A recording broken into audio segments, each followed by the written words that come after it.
नमस्कार students, reading capital academy में आपका स्वागत है। मित्रों, आज हम पंचायतों के गठन का अध्ययन करेंगे। पंचायतों की गठन की व्यवस्था संविधान के अनुच्छेद 40 में की गई है।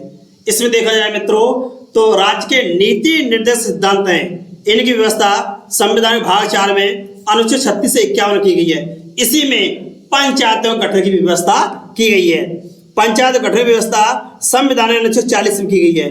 इसमें कहा गया है कि राज्य पंचायतों का गठन करेगा। इस तरह से पंचायती राज प्रणाली प्राचीन भारत में स्थानीय स्तर पर प्रचलित थी। ग्रामीण स्तर पर देखा जाए तो प्राचीन काल में भी पंचायती राज प्रणाली प्रचलित थी। इसमें अच्छाइयों और बुराइयों दोनों के गुण विद्यमान थे। पंचायतों में अच्छाइयों के और बुराइयों के दोनों के गुण विद्यमान थे। जैसे हरियाणा की खाप पंचायतें, यह काफी विवादित रही है। इन्होंने कई विवादित फैसले दिए। इस तरह से पंचायतों में अच्छाई और बुराई दोनों के गुण विद्यमान थे। ठीक है मित्रों, और प्राचीन काल में भी स्थानीय स्तर पर कार्य करती रही हैं। इसीलिए डॉक्टर अम्बेडकर ने इन्हें भ्रष्टाचार और पिछड़ेपन का प्रतीक माना था। डॉक्टर अम्बेडकर ने पंचायतों की कटु आलोचना की थी और उन्होंने भ्रष्टाचार और पिछड़ेपन का प्रतीक माना था, क्योंकि यह आनुवंशिक प्रणाली थी और डॉक्टर अम्बेडकर आनुवंशिक या वर्ग प्रभुत्व के खिलाफ थे। वह आनुवंशिक पद या वर्ग विशेष के प्रभुत्व को चुनौती देते थे। वह सामाजिक लोकतंत्र और आर्थिक लोकतंत्र के समर्थक थे। इसलिए उन्होंने इन्हें भ्रष्टाचार और पिछड़ेपन का प्रतीक माना था। इसमें ये देख रहे हैं, एक पंचायती की इमेज दिखाई गई है। इस तरह से पंचायतें प्राचीन काल में पेड़ के नीचे लगती थी। हालांकि अब अच्छे पंचायत भवन सचिवालय बनाए गए, वहां पंचायतों का आयोजन किया जाता है और पंचायतें काफी ग्रामीण विकास में भी योगदान दे रही हैं। नेक्स्ट देखेंगे, अब पंचायतें स्थानीय लोकतंत्र या ग्रामीण स्तर की सरकार बन गई हैं। वर्तमान देखा जाए तो पंचायतें क्या है, ग्रामीण लोकतंत्र या स्थानीय लोकतंत्र का प्रतीक बन चुकी हैं। इसलिए महात्मा गांधी ने पंचायतों का समर्थन किया था। महात्मा गांधी का मानना था कि ग्रामीण स्तर पर पंचायतों को शक्ति प्रदान की जाए। इसलिए 2 अक्टूबर 1959 को पंचायतों की शुरुआत कब की जाती है? 2 अक्टूबर 1959 को राजस्थान के नागौर से 2 अक्टूबर 1959 को पंचायती राज प्रणाली की शुरुआत की गई थी। अब अनुसूची 11 में और भाग 9 में पंचायती राज प्रणाली की शक्ति को इसमें शक्तिशाली लोकतंत्र के रूप में पहचान मिली है। अब देखा जाए तो हमने 73वां संविधान संशोधन लागू कर दिया है। भारत में 73वां संविधान संशोधन लागू हो गया है। इसमें अनुसूची 11 जोड़ी गई और संविधान के भाग 9 में पंचायतों को व्यापक शक्तियां प्रदान की गई। इस तरह से ग्रामीण स्तर पर शक्तिशाली लोकतंत्र रूप में पंचायतों को पहचान मिली है। हालांकि पंचायती राज प्रणाली प्राचीन काल से ही भारत में अस्तित्व में थी, इसलिए इसे स्थानीय लोकतंत्र या ग्रामीण स्तर की सरकार के नाम से पुकारा जाता है। और आधुनिक काल में देखा जाए तो 2 अक्टूबर 1959 को राजस्थान के नागौर से पंचायती राज प्रणाली की शुरुआत हुई थी। इस तरह से मित्रों, पंचायतें ग्रामीण लोकतंत्र या स्थानीय लोकतंत्र का प्रतीक होती है। इसमें ग्रामीण स्तर पर कैसे विकास किया जाए, सड़कें कैसे बनाई जाए, मनोरंजन कार्य कैसे किया जाए, मेलों को आयोजन किया जाए, इस तरह से पंचायतों कार्य दिए गए हैं। इस तरह से देखा जाए स्टूडेंट्स, अनुच्छेद 41 में क्या प्रावधान किया गया है? अनुच्छेद 41 में काम, शिक्षा और लोक सहायता प्राप्त करने का अधिकार। आर्टिकल 41 में कहा गया है कि राज्य क्या करेगा? रोजगार, काम, शिक्षा और लोक सहायता प्राप्त करने का अधिकार। राज्य अपने नागरिकों को काम, शिक्षा, लोक सहायता प्रदान करेगा। इस तरह से राज्य अपने नागरिकों को विकास के लिए रोजगार देने का प्रयास करेगा। राज्य क्या करेगा? अपने नागरिकों को रोजगार देने का प्रयास करेगा।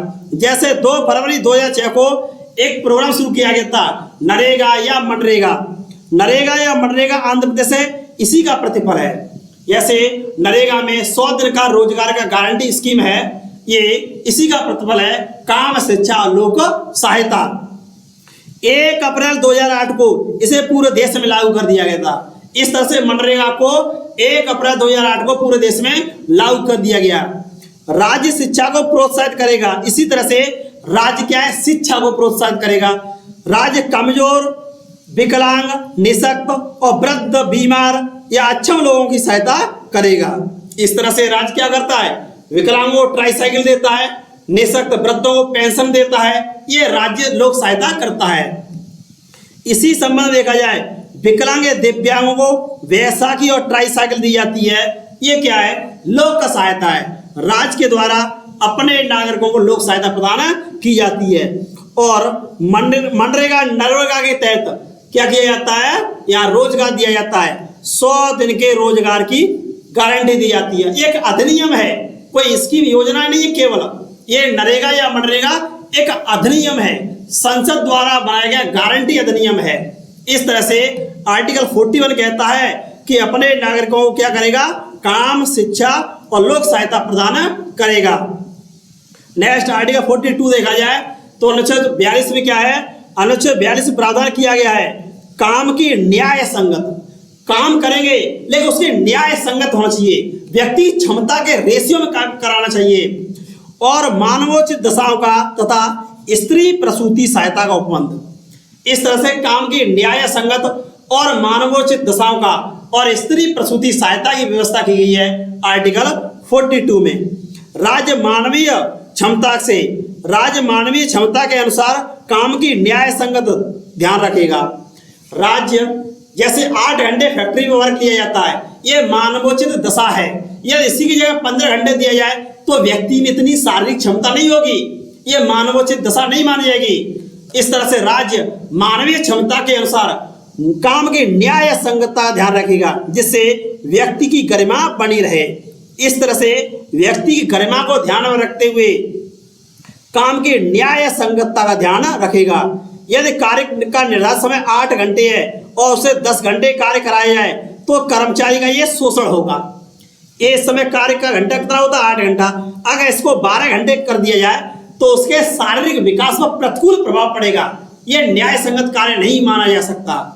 इस तरह से नवजात शिशु और प्रसूता के स्वास्थ्य को लिए आर्थिक सहायता दी जाती है। प्रसूति के लिए हॉस्पिटल होते हैं, वहाँ निःशुल्क डिलीवरी होती है, प्लस आर्थिक सहायता भी दी जाती है। इस तरह से काम की न्याय संगत और स्त्री प्रसूति सहायता ये आर्टिकल 42 में है। नेक्स्ट है आर्टिकल 43। आर्टिकल 43 में क्या है, कर्मकारों के लिए निर्वाह मजदूरी, जो श्रमिक होते हैं उनके लिए उचित मजदूरी दी जाए, और कुटीर उद्योगों प्रोत्साहन का उपबंध। इस तरह से इसमें क्या है, राज्य कर्मकारों के लिए उचित मजदूरी की नीति अपनाएगा। श्रमिकों को, लेबर क्लास को इतनी मजदूरी दी जाए कि उसे कार्य के अनुपात में प्राप्त हो सके, अपने आधारभूत सुविधाएं जुटा सके, जिससे वह सही ढंग से अपनी पारिवारिक उत्तरदायित्व निर्वहन कर सके। और क्या करेगा, राज्य कुटीर उद्योगों को सहायता देगा। जो छोटे छोटे उद्योग हैं उनको राज्य सहायता देगा, क्योंकि यह रोजगार के अच्छे साधन होते हैं। इसी तरह से मित्रों आर्टिकल 43A है। ये 43A में क्या प्रावधान किया गया है, अनुच्छेद 43A में प्रावधान किया गया है उद्योगों के प्रबंधन में श्रमिकों की भागीदारी।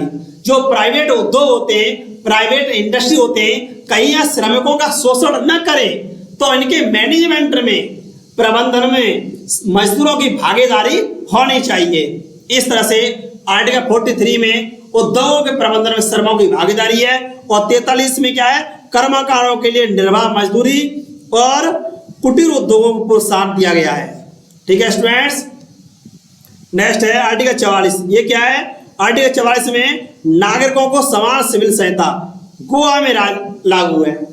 यूनिवर्सल सिविल कोड, समान नागरिक सहायता। समान नागरिक सहायता को लेकर इस समय काफी चर्चा चल रही है। ये समान नागरिक सहायता क्या है, सभी धर्म के लोगों को सामाजिक, धार्मिक और संपत्ति, विवाह, उत्तराधिकार इत्यादि से जुड़ा एक ही कानून होना चाहिए। इस तरह से संविधान के आर्टिकल 44 में कहा गया था कि सभी के लिए समान नागरिक सहायता होना चाहिए। हालांकि अपराध तथा अन्य मामलों में सभी के लिए समान नागरिक सहायता है, केवल पारिवारिक और सामाजिक धार्मिक मामलों में ही अलग अलग सहायता है। इस तरह से आर्टिकल 44 में कहा गया है, आर्टिकल 44 में कहा गया है कि नागरिकों के लिए समान नागरिक सहायता होगी, यूसीसी होगी।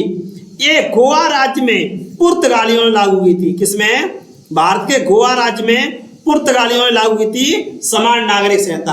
अन्य भारत के राज्यों में अलग अलग संहिता हैं। तो इसमें क्या होता है, राज्य का कर्तव्य है कि वह सभी वर्गों के लिए एक समान कानून का निर्माण करेगा, सभी राज्यों के लिए एक समान कानून बनाएगा। यह अनुच्छेद आज तक प्रभावी नहीं हो पाया है। विवाह और उत्तराधिकार का कानून अलग अलग धर्मों के लिए अलग अलग है। जैसे विवाह, संपत्ति, उत्तराधिकार कानून भिन्न भिन्न धर्मों के लिए भिन्न भिन्न होते हैं। ये एक समान कानून नहीं है, जबकि सभी के लिए समान होना चाहिए। इस तरह से समान नागरिक संहिता के आधार पर देखा जाए तो सभी धर्मों के लिए समान होना चाहिए, और वर्तमान है क्या है, भिन्न भिन्न है। इस तरह से मुस्लिम महिलाओं को अत्याचार और भेदभाव का सामना करना पड़ता है। 3 तलाक का मामला था, कहीं ना कहीं ये समान नागरिक संहिता न लागू होने के कारण था। इस तरह से तलाक और बहुविवाह आधुनिक सिविल सोसाइटी में स्वीकार नहीं किया जाता है। इस तरह से समान नागरिक संहिता का विचार शामिल किया गया है आर्टिकल 44 में, और ये गोवा राज्य में लागू किया गया। कहां पर लागू है, ये गोवा राज्य में लागू है। और इसे किसने लागू किया था, पुर्तगालियों ने यहाँ पर समान नागरिक संहिता लागू की थी, universal civil code article 44। Next देखेंगे, इस बात को ध्यान रखते हुए तुर्की, ट्यूनिसिया और पाकिस्तान, ईरान इत्यादि देशों में एकल विवाह नीति और समान नागरिक संहिता वहां लागू है, तो भारत में क्यों नहीं है। लेकिन विडंबना की बात है कि भारत में 73 वर्ष के लोकतंत्र के बाद भी समान नागरिक संहिता लागू नहीं की जा सकी है। हालांकि ईसाई, हिंदू, सिख, बौद्ध, जैन महिलाओं को जो अधिकार प्राप्त हैं वो कुछ इस्लाम महिलाओं को प्राप्त नहीं है। इस तरह से समान नागरिक संहिता मुख्यतः इस्लाम की महिलाओं के लिए लाभ पहुंचाएगी। इस अनुच्छेद को क्रियान्वित करने के लिए विशेष विवाह अधिनियम 1954, हिंदू विवाह 1955 तो बनाए गए, special marriage act 1954, Hindu marriage act 1955 बनाया गया है, लेकिन कॉमन मैरिज एक्ट नहीं बनाया गया आज तक। ठीक है स्टूडेंट्स, सामान्य विवाह अधिनियम अभी तक लागू नहीं किया गया है, गोवा में ये लागू है। इस तरह से कॉमन सिविल कोड आर्टिकल 44 में व्यवस्था है। हालांकि लागू होगा या न होगा ये बाद का राजनीतिक विषय है, क्योंकि इस पर संसद द्वारा कानून बनाया जाना है। हालांकि भिन्न धर्मों की मान्यता को ध्यान में रखते हुए ये कानून बनाया है तो ज्यादा उचित रहेगा। इस तरह से स्टूडेंट्स आज हमने डीपीएसपी के अंतर्गत अनुच्छेद 40 से 44 तक अध्ययन किया। अगले हम वीडियो में अन्य अनुच्छेदों का भी अध्ययन करेंगे। स्टूडेंट्स अगर वीडियो अच्छा लगा हो तो सब्सक्राइब कर लें, शेयर करें, लाइक करें, कमेंट करें।